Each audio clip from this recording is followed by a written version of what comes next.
మన ప్రభువును రక్షకుడైన యేసుక్రీస్తు పరిశుద్ధ నామమునందున ప్రియదేవుని సంఘం ప్రియదేవుని బిడ్డలారా మన ఉదయకాల సమయం సజీవ లెక్కను చేరి ప్రార్థించుకోవడానికి దేవుడి సమయాన్ని బట్టి ప్రార్థన చేసుకుందాం.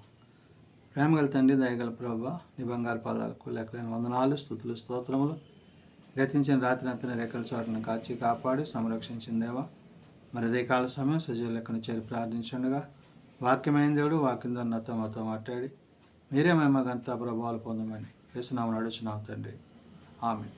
ప్రియదేవుని సంఘం ప్రియదేవుని బిడ్డల ఎడదమకు ఏర్పాటు చేయండి. దేని వాక్య భాగము త్రిత్వము తరువాతి 11వ ఆదివారం కొరకు ఏర్పాటు చేయబడిన పత్రికా వాక్య భాగము అపోస్తులైన పౌలు రోమీలకు రాసిన రోమా పత్రిక 10వ అధ్యాయము 4 నుండి 18వ వచనములు ఈ విధంగా రాయబడినవి. అపోస్తులైన పౌలు రోమీలకు రాసిన రోమా పత్రిక 10వ అధ్యాయము 4 నుంచి 18 వచనములు ఈ విధంగా రాయబడినవి. విశ్వసించు ప్రతివానికి నీతి కలుగుటకై క్రీస్తు ధర్మశాస్త్రమునకు సమాప్తి అయి ఉన్నాడు. ప్రియదేవుని సంగమా, ప్రియదేవుని బిడ్డలారా, పౌలు మరి రోమా సంఘానికి పత్రిక రాస్తూ స్వనీతిని ఆశ్రయించిన, క్రీస్తుని ప్రేమించక తృణీకరించిన ఇశ్రాయేలీల యొక్క ప్రజల గురించి, అంటే దేవుని జనాంగము, దేవుని ప్రజలు ఏ విధంగా జీవించాలో, ఏ విధంగా ప్రవర్తించాలో, మరి వారు ప్రభువునందు విశ్వాసం ఉంచకపోవడం వల్ల వారు నీతి కనుపరచలేని పరిస్థితిని గురించి ఇక్కడ చెప్పాడు. అందుకని అన్నాడు, విశ్వసించు ప్రతివానికి నీతి కలుగుటకై క్రీస్తు ధర్మశాస్త్రమునకు సమాప్తి ఉన్నాడండి. ఎవరైతే విశ్వసిస్తారో ఆ విశ్వాసతులైన వారికి ఆయన తన నీతిని, మరి క్రీస్తు యొక్క నీతిని ధరింపజేసిన వారిగాను క్రీస్తు ధర్మశాస్త్రములకు సమాప్తి అయినాడు. ధర్మశాస్త్రం ఏదైతే చేయలేకపోయిందో దానిని ప్రభు నెరవేర్చారు. ధర్మశాస్త్రము మనలో ఉన్న పాపాన్ని, మనలో ఉన్న ప్రతి విధమైన పరిస్థితిని తెలియజేసేదే కానీ అది పాప నివారణ చేయలేదు. కాబట్టి ఇక్కడ ప్రభు వచ్చిన పని ఏంటంటే తండ్రి చిత్తాన్ని జరిగించి తండ్రి ఉద్దేశాన్ని నెరవేర్చారు. కాబట్టి అందుకని ఇక్కడ పౌలు అంటాడు, ధర్మశాస్త్ర మూలమగు నీతి నెరవేర్చువాడు దాని వల్లనే జీవించునని మోషే వ్రాయుచున్నాడు. ధర్మశాస్త్రము మూలముగా నీతిని నెరవేర్చువాడు. దేవుడు ధర్మశాస్త్రాన్ని మనకి ఇచ్చాడు. దేనికి ఇచ్చాడు? మన నీతి న్యాయాలు జరిగించి యథార్థత కలిగి ఆయన జీవించడానికి ఆయన మనకి ఇచ్చాడు. కాబట్టి ఇక్కడ పౌలు చెప్తున్న మాట ఏంటి? ధర్మశాస్త్ర మూలముగా నీతి నెరవేర్చువాడు దాని వల్లనే జీవించునని మోషే వ్రాయుచున్నాడు. అయితే విశ్వాస మూలముగు నీతి ఇలాగూ చెప్పుచున్నది, అంటే ప్రభువునందు విశ్వాసించేవాడు, ప్రభువునందు విశ్వాసం కలిగిన వాడు ఎలాంటి గాడే ఉంటాడు? అయితే విశ్వాస మూలముగు నీతి ఇలాగూ చెప్పుచున్నది, ఎవడనో పరలోకంలోనికి ఎక్కిపోవును అనగా క్రీస్తును క్రిందికి తెచ్చుటకు, లేక ఎవడు అగాధములోనికి దిగిపోవును అనగా క్రీస్తును మృతుల్లో నుండి పైకి తెచ్చుటకును అని నీవు నీ హృదయంలో అనుకొనవద్దు అంటున్నాడు. అంటే హృదయ అంతరంగం జరిగిన దేవుడు నిన్ను ఏ స్థితిలో ఉంచాడో, ఏ స్థితిలో దేవుడు నిన్ను ఆశీర్వదించాడో, ఏ స్థితిలో నేను దేవుడు దీవించాడో అది నీతియుక్తమైనది గాను కనికరయుక్తమైనది గాను అనే విషయాన్ని నీవు గుర్తెరిగి వాక్యమును బట్టి పౌలు సెలవిస్తున్నట్టుగా ఎవడనో పరలోకములకు ఎక్కి పోవును అంటున్నాడు. అనగా క్రీస్తును క్రిందికి తెచ్చుటకును, లేక ఎవడనో అగాధమునకు దిగిపోవును అంటున్నాడు. అంటే క్రీస్తు యొక్క కార్యాలు, అంటే తండ్రి యొక్క చిత్తము, తండ్రి యొక్క ఉద్దేశాన్ని జరిగించిన కుమారుని బట్టి నేడు మనము క్రీస్తునందు మృతులలో నుండి పైకి అనగా పరమునకు చేర్చబడుట అనే విషయాన్ని చెప్తూ అని అంటున్నాడు. అదేమని చెప్పుచున్నది? వాక్యము నీ యొద్దను, నీ నోటను, నీ హృదయంలోనూ ఉన్నది, అది మేము ప్రకటించు విశ్వాస వాక్యమే. పౌలు అంటున్నాడు ఇక్కడ ఏమన్నది అంటున్నాడు? వాక్యము అదేం చెప్తుంది? ఏమని చెప్తుంది? వాక్యము నీ యొద్దను, నీ నోటను, నీ హృదయంలో. ఆది అందు వాక్యమును, వాక్యం దేవుని యొద్దను, వాక్యం దేవుడైనను. ఆ వాక్యమే కృపాసత్య సంపూర్ణంగా మన మధ్య క్రీస్తు యేసు ద్వారా వచ్చింది. కాబట్టి ఇక్కడ వాక్యమైన ఆయన మన నోటను ఉన్నప్పుడు, ఆ వాక్యం మన నోట్లో ఉంటే అది మన హృదయాలలో స్థిరపడేదై ఉంటుంది. అది మేము ప్రకటించు విశ్వాస వాక్యమైనడు. కాబట్టి దాన్నే మేము ప్రకటిస్తున్నాం. ఏదైతే ఆది అందు ఉన్నదో దాన్నే మేము ప్రకటిస్తున్నామని చెప్పి పౌలు ఇక్కడ చెప్తున్నాడు. అదేమనగా యేసు ప్రభు అని నీ నోటితో ఒప్పుకొని దేవుడు మృతుల్లో నుండి ఆయనను లేపినని నీ హృదయమందు విశ్వసించినలా నీవు రక్షింపడతావు. నువ్వు ఒప్పుకునే దాన్ని బట్టి, నువ్వు విశ్వసించే దాన్ని బట్టి నీకు రక్షణ అనేది కలుగుతుంది. అందుకని అంటున్నాడు, యేసు ప్రభు అని నీ నోటితో ఒప్పుకొని దేవుడు మృతుల్లో నుండి ఆయనను లేపినని నీ హృదయమందు విశ్వసించిన యెడల, ప్రభు ఎలాగైతే మరణించి తిరిగి లేచారో ఆ మరణాన్ని జయించిన క్రీస్తుని నీవు విశ్వసిస్తే ఆ విశ్వాసతను బట్టి నీవు రక్షింపబడతావు అంటున్నాడు. ఎలాగనగా నీతి కలుగుటకు మనుష్యుడు హృదయంలోని విశ్వసించును, రక్షణ కలుగుటకు నోటితో ఒప్పుకోవాలి. నీ హృదయంలో విశ్వసించి నీ నోటితో ఒప్పుకుంటే నీవు ప్రభు వాడబోతావు. ప్రభువు నిన్ను పరమునకు చేర్చుకుంటాడు, ఆయన రాజ్యాన్ని చేరతావు అంటున్నాడు.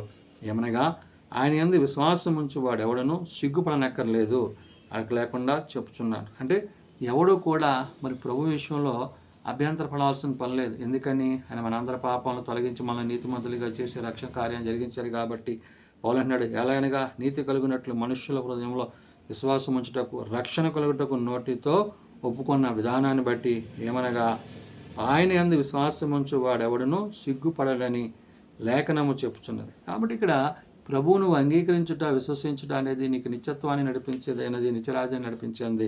యూదుడని గ్రీసు దేశస్థులని భేదం లేదు, ఒక్క ప్రభువే అందరికీ ప్రభువై ఉండి తనకు ప్రార్థన చేయవారు అందరి ఎడల కృప చూపుటకు ఐశ్వంతరువయ్యాడు అన్నాడు. కాబట్టి ఎవరైతే ప్రార్థన చేస్తారో గ్రీసు దేశస్థుడు యూదుడని ఏ భేదం లేదు, అందరూ కూడా పాపం చేసి ప్రభు అనుగ్రహించి మహిమను పొందలేకపోతున్నాం. కాబట్టి నేడు ఆయన ఇచ్చిన ఆ యొక్క రక్షణ కార్యాన్ని, ఆయన ఇచ్చిన నిత్య జీవాన్ని మనం కలిగి ఉండాలి. ఎందుకనగా నేడు ఒక ప్రభువే అందరికీ ప్రభువై ఉండి తనకు ప్రార్థన చేయవారందరి ఎడల కృప చూపుటకు ఐశ్వంతరువై అన్నాడు. అంటే ఆయన కృప కలిగిన దేవుడు కాబట్టి ఆయన కృప మన మీద ఉంచి ఆయన కృప చూపుతున్నాడు కాబట్టి ఆ కృపయందు మనము ఐశ్వర్యవంతులు అవుతున్నాం, అంటే పరలోకాన్ని సంపాదించుకుంటున్నామని చెప్తున్నాడు. ఎందుకనగా ప్రభువు నామాన్ని బట్టి ప్రార్థన చేయవాడు ఎవడో వాడు రక్షింపడును.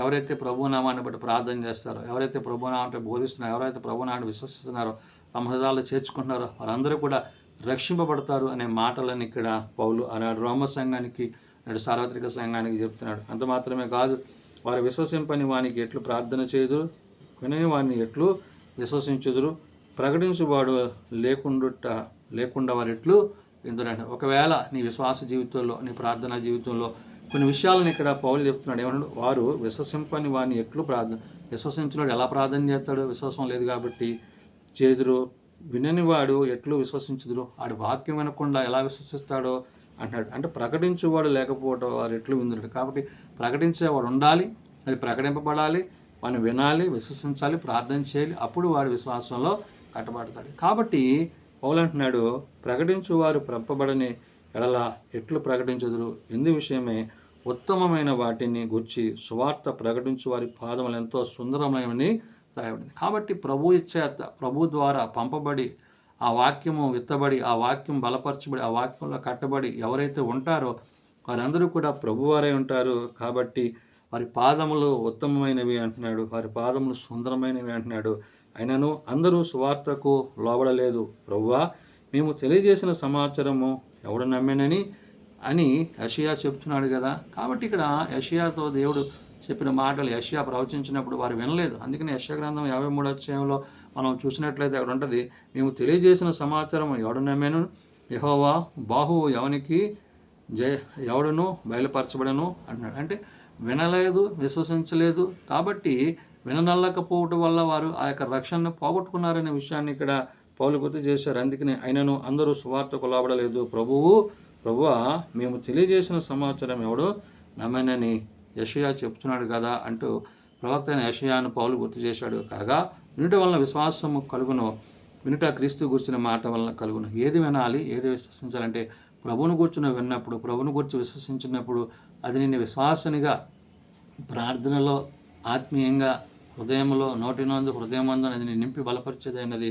అందుకని అన్నాడు, కాగా వినుట వల్ల విశ్వాసం కలుగును, విసుట క్రీస్తుని గురించిన మాట వలన కలుగును అంటున్నాడు. అయినను నేను చెప్పినదేమనగా పౌలు అంటున్నాడు, వారు వినలేదా, విన్నారు కదా, వారు స్వరము భూలోకమందు అంతటికి వారి మాట బుదిగంతముల వరకును బయలు వెళ్ళాను అంటాడు. కాబట్టి వెతబడుతున్న వాక్యము వింటున్న మనము అది విశ్వసించి అంగీకరించి హృదయంలో చేర్చుకుంటే తప్పక మనము రక్షింపబడతాము, ఆ రక్షణ కార్యం మనం పొందుకుంటామండి.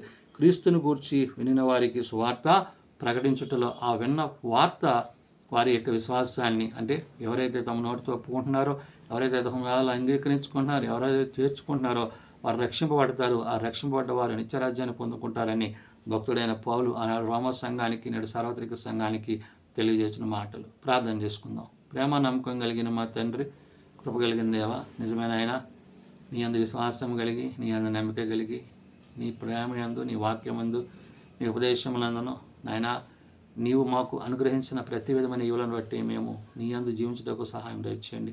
ఆ ధర్మశాస్త్రం ఏదైతే చేయలేకపోయిందో దాన్ని నెరవేర్చుటకు ధర్మశాస్త్రం కొట్టివేయటకు రాలేదు, కానీ ధర్మశాస్త్రము చేయలేని నీతిని నీవు జరిగించి మా పాపములను భరించి, మా పాపములను తొలగించి, మా అందరి నిమిత్తము నాయన నీవు శిలువ రక్తము చిందించి నాయన నీవు చేసిన ఆ యొక్క గొప్ప యాగాన్ని బట్టి నేను రక్షింపబడి నీ యొక్క కార్యాన్ని, మీ యొక్క పనిని మేము చేయుటకు, నీ రక్షణలో కొనసాగుటకు మీరు ఇచ్చిన సహాయాన్ని బట్టి అందున్నారు. కాబట్టి నైనా వినటి వలన విశ్వాసం కలిగినని, విన్నది నీ వాక్యమై ఉండాలని, అది హృదయంలోంచి మరి బాహ్య సంబంధంగా నోటితో ఒప్పుకోవాలని నీవు తెలియజేసావు. కాబట్టి నేను ఎవరైతే నేను చేర్చుకుంటున్నారో వారి హృదయంలో వాక్యం నిలిచి ఉంటుంది.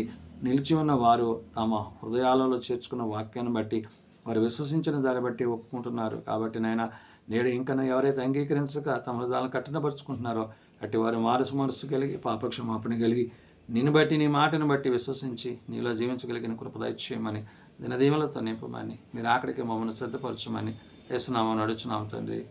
ఆమేన్. పరలోకమందున్న మా తండ్రి, నీ నామం పరిశుద్ధపరచబడుగాక, నీ రాజ్యం వచ్చుగాక, నీ చిత్తం పరలోకమందు నెరవేర్చినట్లు భూమి మీద నెరవేరుగాక. మానిదన్నాడు మాకు దయచేయం.